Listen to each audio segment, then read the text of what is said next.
Tá aí 1h31. Hoje no nosso Alô Doutor vamos falar sobre transtorno opositivo desafiador. Minha nossa, vamos conversar com a nossa psicopedagoga, nossa querida Luciana Brits, e ela vai conversar sobre isso, mais conhecido como TOD. Doutora Luciana, boa tarde. Olá, Thelma, olá a você, a todos os ouvintes, boa tarde. Agradecendo aí desde já, né, pela sua participação aqui na nossa Rádio Gazeta. A gente sempre fala muito sobre o TOC, né, que é o transtorno obsessivo compulsivo e dentre outras coisas também. Agora tem o TOD também, que é o transtorno opositivo desafiador. O que é isso, doutora? Sim, Thelma. O transtorno opositivo desafiador, ele é um transtorno que acontece, né, muitas vezes na infância, e ele é caracterizado que não é uma birrinha, né? Muitas pessoas acham assim, é aquela criança mimada, é aquela criança que não tem limites. Não. São aquelas crianças que, apesar dos limites e apesar de todas as questões aí da educação que a família dá, elas são crianças extremamente negativas, no sentido de que tudo que você pede para elas, elas falam não, né? Elas são crianças extremamente desafiadoras, muitas vezes não têm noção de perigo, não têm noção das coisas, elas simplesmente têm essas atitudes de uma forma extremamente para ir contra, né, o que está sendo estabelecido. Entendi. E pode atingir qualquer idade, doutora?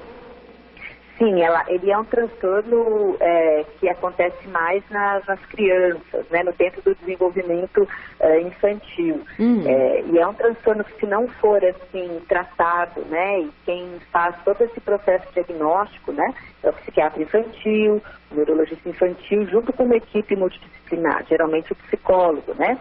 Então, eles fazem testes, eles fazem uma triagem, faz todo um estudo para ver se essa criança apresenta esse transtorno, porque caso você não trate isso na infância, você pode fazer com que essa criança vire um adolescente que tem um transtorno de conduta. E aí a coisa fica bem mais complicada, uso de drogas, más companhias, enfim. Aí fica uma coisa bem mais difícil de ser tratada. Entendi. E como que a escola pode ajudar o aluno com relação a esse transtorno? Tem alguma metodologia usada que pode ser diferente de tudo? Sim, primeira coisa, Thelma, é a escola conhecer o transtorno, né? Porque muitas vezes, eu sempre brinco que quando você tem um conhecimento, você muitas vezes transforma a sua realidade. Então, primeiro o professor, o diretor, todos da escola vão conhecer o que é o transtorno positivo desafiador. A partir do momento que eu conheço, eu sei que as metodologias para essas crianças, né, esses alunos, elas precisam ter metodologias extremamente estruturadas, que não se baseiam em erros, por exemplo, né? São metodologias que levem a criança a fazer determinadas situações, a adquirir os conteúdos, sem que hajam problemas no caminho. E aí quando a gente fala assim, mas ele precisa lidar com a frustração, ele precisa lidar... Sim, todas as crianças precisam, mas neurologicamente, dentro da neurobiologia dele, ele não tem neurotransmissor para lidar com isso. Então, por isso que ele é extremamente, às vezes, impulsivo, agressivo. Então, essa dificuldade de lidar com coisas novas ou coisas que não estejam ali no passo a passo, isso pode desencadear alguma crise, alguma coisa assim. Então, o professor precisa ter aulas extremamente estruturadas, né? No começo, meio e fim, uma linguagem extremamente objetiva com esses alunos e também o apoio da família, é muito importante. Com relação ao apoio da família, eu ia até puxar com relação a isso. Os pais, eles precisam de terapia também para aprender a lidar com o filho, doutora? Com certeza, e os pais dessas crianças, eles sofrem muito, Thelma. Primeiro porque eles são tidos como eles não dão limite para os filhos, eles deixam os filhos fazerem o que quer. E esses pais são extremamente, têm estresse muito grande, porque quando eles vão sair, eles pensam se vão sair com a criança ou não. Se recebe algum amiguinho em casa, ou algum parente em casa, já fica nervoso, já fica, ai meu Deus, como é que... Aí se ele fizer isso, ai meu Deus... Então, existe um estresse que acompanha esses pais. Então, esses pais precisam muito de orientação. A terapia, ela muitas vezes passa por medicação e também com a psicoterapia com a criança e com a família. A família é um fator muito importante dentro do tratamento. Entendi. E como que a gente pode diferenciar a falta de limites, como a senhora mesma disse, né, que os pais muitas vezes que são considerados como pais que deixam a criança fazer tudo por conta desse transtorno. Como que a gente pode diferenciar essa falta de limites com o TOD, que é esse transtorno opositivo desafiador? Sim. Bom, primeiro a gente tem sempre que entender que esses transtornos mentais, né, é igual a gente fala, por exemplo, depressão. Qual que é a diferença de depressão e de uma tristeza? Porque tristes todos nós ficamos, né?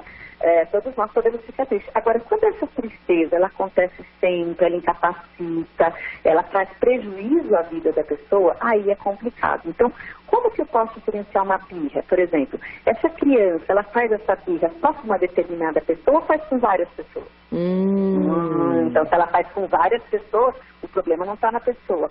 Ela faz em vários ambientes, na escola, na igreja, com amiguinhos, com todo mundo, ela tem esse comportamento. É um comportamento recorrente com várias pessoas, em vários ambientes, e esse comportamento, ele está sendo mantido há mais de 6 meses. E mais do que isso, ele está causando prejuízo. Essa criança não está conseguindo ter amigo, essa criança não está conseguindo se desenvolver. Então, é assim que a gente procura entender esse tipo de transtorno e fazer essa diferença.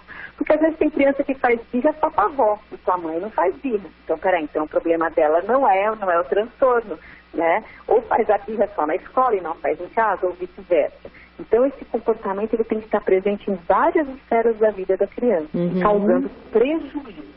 Entendi. É utilizado medicação, doutora? Em alguns casos é necessário, porque como é um transtorno em que os neurotransmissores, existem algumas desregulações desses neurotransmissores no cérebro, a medicação ela serve para isso, para auxiliar. Só que não é só a medicação. Precisa mais do que, eu não digo mais do que a medicação, a medicação está trabalhando muito junto com a psicoterapia cognitivo-comportamental, que é a terapia indicada para esses casos. Entendi. Você que é ouvinte aqui do nosso Alô Doutor, estou conversando com a nossa psicopedagoga, a doutora Luciana Brites, falando um pouquinho sobre o transtorno opositivo desafiador. Por que o nome é opositivo desafiador? Parece que oposição, parece que é alguma coisa contra que vai desafiar algo. Né? A gente tenta levar por essa... a gente vai tentar levar pela analogia da situação. É isso mesmo, doutora Luciana? Por que esse nome? Exatamente. Eles sempre se opõem. Às vezes eles estão até ganhando no negócio, mas eles falam não pelo prazer de falar o não. E o desafio é desafiar ordem, desafiar limite, sempre ter essa questão, né?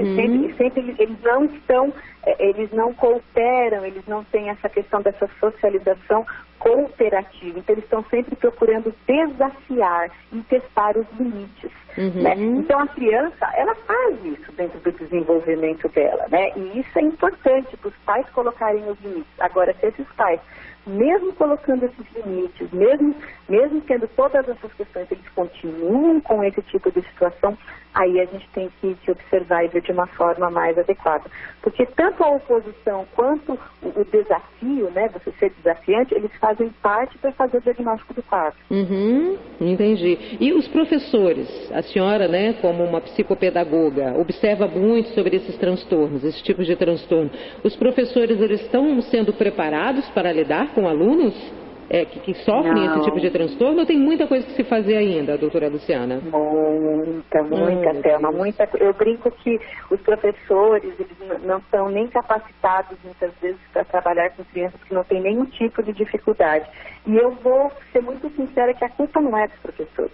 A formação dos nossos professores, a formação dos cursos de pedagogia, não propicia com que esses professores sejam trabalhados para esses desafios que estão acontecendo na sala de aula diariamente, né? Então, são formações extremamente teóricas, pouco linkado com a nossa prática. E quando esse professor, ele entra numa sala de aula, ele tem que se virar em 10 para procurar a formação que ele deveria ter tido no seu curso, na sua formação básica de pedagogia, e ele não teve.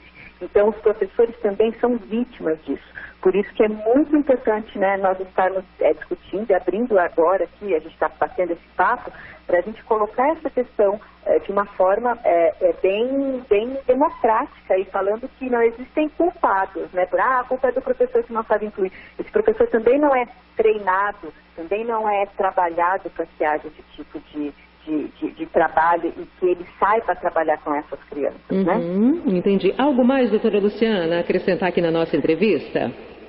Marcelo, eu acho que é muito importante esse espaço, porque mostra que muitas vezes a gente acha que criança não tem problema, não tem transtorno mental, né? Que criança não tem depressão, que criança não tem ansiedade, que criança não tem problemas, transtornos psiquiátricos. E crianças têm sim, eles precisam ser tratados, né? Tem crianças, por exemplo, que tentam suicídio, né? A gente não tem esse tipo de taxa para fazer, mas a gente sabe que existem transtornos mentais em crianças. E a gente só vai ter adultos equilibrados, adultos produtivos, adultos felizes, se a gente começar a olhar essas questões de uma forma mais sensível e compartilhando conhecimento acerca disso. Com certeza. Doutora Luciana, agradeço novamente pela sua participação. Estamos sempre aqui de portas abertas a recebê-la novamente, viu? Tá joia. Eu que agradeço você e a todos os ouvintes. Thelma, muito obrigada. De nada. Eu vou para um rápido intervalo, gente, 1h40.